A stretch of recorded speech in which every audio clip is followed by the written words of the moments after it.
seriously cannot talk right now.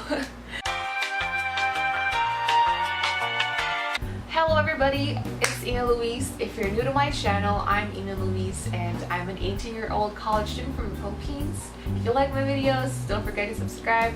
And we just hit 500 subscribers. I know it's not a lot, but it makes my heart really happy, and yeah, I hope that you'll stick around. So let's get on to the video. So in today's video, I'm going to be showing you my bullet journal essentials as well as my main bullet journal setup. April has been a really rocky month for me in terms of bullet journaling because I kind of stopped. Maybe because the month started super slow and uneventful because I had my midterms then. If you're new to bullet journaling and you just want to seek some inspiration or get to know what you need in bullet journaling, then this video is for you. Oh my gosh, it's raining! If you can hear any other noises, it's the rain and my air conditioning because it's so hot. It just started raining really hard, but let's get on to this video. So my first essential is starting off with an editing notebook. Any good notebook will do. You can seriously start bullet journaling with scratch, and it's a learning process. The longer you do it, the longer you get to feel what goes well for you and what does not go well for you. So this is my bullet journal. I'm using this Red Victoria's Journal dotted paper, and I got this from National Bookstore. Actually, in my bullet journal setup 2017 video, a lot of you guys commented where I got this, and so apparently a bunch of you guys have been finding it really hard to get this specific notebook. So I will try to find this specific notebook as well and maybe do a little giveaway. I don't know. Give this thumbs up if you want me to do a giveaway. But yeah, this is just my bullet journal and it's dotted. That's essential for me. It's super basic.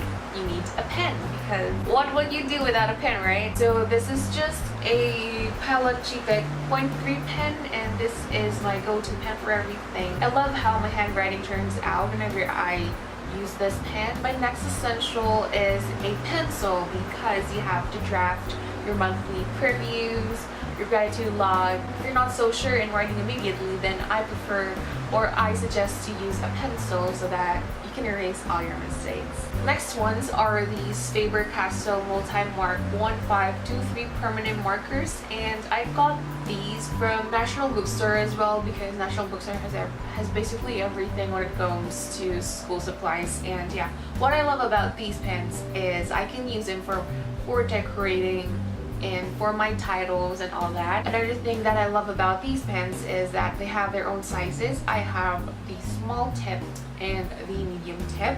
My next essentials are for decorations, mainly for writing as well. I recently got this emoji food pen, and this is by Zig. It has a small tip, and this has been my absolute favorite, and you will see this in my bullet journal setup where I can insert a clip here right now so you can see it. And I love this so much. This costed me like 200 plus pesos, but it's worth it. So another essential for me is another decorative pen. This is just a normal tipped pen with glitters inside, and this is Koritake's or Zig's Wink of Stella. This has been lasting me for a couple of years now, and I love it. Another thing that I use for decorating is this amazing gold pen, and this is the Uniball Signo pen in the color gold. I actually have another one in white, but it's in my room. My second to the last essentials are highlighters because they just add a pop of color because I have a minimalist bullet journal, and you know, I still want a pop of color from time to time. And these are my Sabelo highlighters, and I love them so much. I have the pastel yellow one and pastel pink one. For making my headers and titles, I also use this brush pen, and this is just an aqua brush pen which I put some calligraphy ink inside. And this calligraphy ink that I'm using is from Daiso. I only got it for 88 pesos, which is super affordable. And my last essentials are post-its and little paper bookmarks, whatever you want to call it, these little paper flags, because you know, I keep track of the cases that we read, so I use this. Another essential for me are bookmarks. The one that I'm using is this magnetic bookmark, and it's important because obviously you have to remember the page you're on in your bullet journal, and it's super essential, and I love it. It's magnetic and it doesn't ruin my papers, so yeah. So let's proceed to my May bullet journal setup. So this is my cover page for the month of May.